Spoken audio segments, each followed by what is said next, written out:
افغانستان پر طالبان کو کنٹرول حاصل کیے 15 روز ہو گئے ہیں۔ تنظیم کے ایک سینئر رہنما نے نام نہ ظاہر کرنے کی شرط پر تصدیق کی ہے کہ طالبان اپنی کابینہ تشکیل دے کر جلد حکومت کا اعلان کرنے والے ہیں۔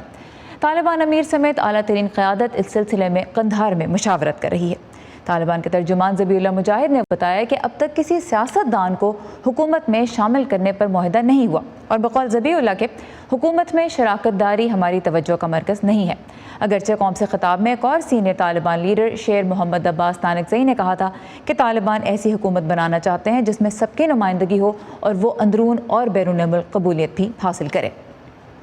اب افغان طالبان کو ایسی قوت کے طور پہ تو دنیا جانتی ہے جس نے 20 سال امریکہ اور اس کے اتحادیوں سے جنگ کی، لیکن ان 20 سالوں میں تنظیم کے بارے میں بہت کچھ خفیہ بھی رہا اور اب بھی بہت کچھ واضح نہیں ہے۔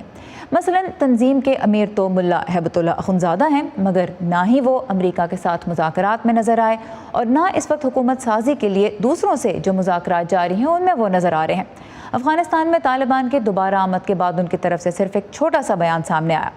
ملا عبدالغنی برادر اور حقانی نیٹ ورک کے سینئر رہنما انس حقانی سمیت کئی سینئر طالبان رہنما افغان سیاستدانوں سے مذاکرات کر رہے ہیں، جبکہ میڈیا میں بطور ترجمان ان دنوں جو ذبیح اللہ مجاہد نظر آ رہے ہیں ان کی شناخت پر بھی سوال اٹھ رہے ہیں کہ کیا یہ وہی ذبیح اللہ ہیں جو کئی سال طالبان کی طرف سے بیانات جاری کرتے رہے، یا اسی نام سے کوئی اور نظر آ رہا ہے، کیونکہ اب تک میڈیا نے بھی ذبیح اللہ کا چہرہ نہیں دیکھا تھا۔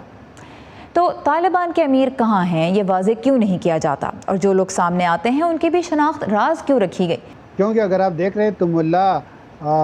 محمد عمر اخون جو تھے وہ کافی عرصے تک انہوں نے کوئی تصویر نہیں بنائی تھی جس کی وجہ سے وہ محفوظ رہے تھے،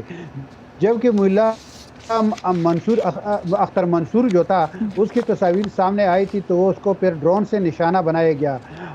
ملا ہیبت اللہ جو ہے وہ 25 مئی 2016 کو اس تحریک کے سربراہ اسی وقت بنے جب اختر منصور امریکن ڈرون کا شکار ہو گئے۔ اس کے بعد اس نے کبھی بھی اور کسی بھی تقریب میں اپنی تصویر کو پبلک میں جانے نہیں دیا ہے۔ یہ رہبر شورا جو ہے وہ طالبان کی سب سے سپریم کونسل ہے اور یہ کوئٹہ شورا میں شامل لوگ ہیں، اور اس میں زیادہ تر وہی لوگ ہیں جو طالبان کی ملا عمر اخون کے ساتھی تھے یا ان کی ملٹری کمانڈ میں ہیں یا ان کی پولیٹیکل آفس میں ہیں۔ میرے خیال میں ان کی صحیح تعداد تو انہوں نے نہیں بتائی ہے، مگر یہ 20 سے کے لگ بھگ ہے، اور اس میں زیادہ تر وہی لوگ ہیں جو ماضی میں بھی طالبان کی حکومت میں شامل تھے، ماضی میں طالبان کی لیڈرشپ میں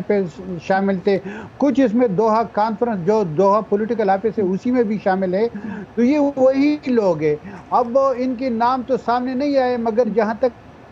مجھے معلوم ہے تو اس میں ملا برادر اخون کے علاوہ اور ملا ہیبت اللہ کے علاوہ اس میں شہاب الدین دلاور ہے، اس میں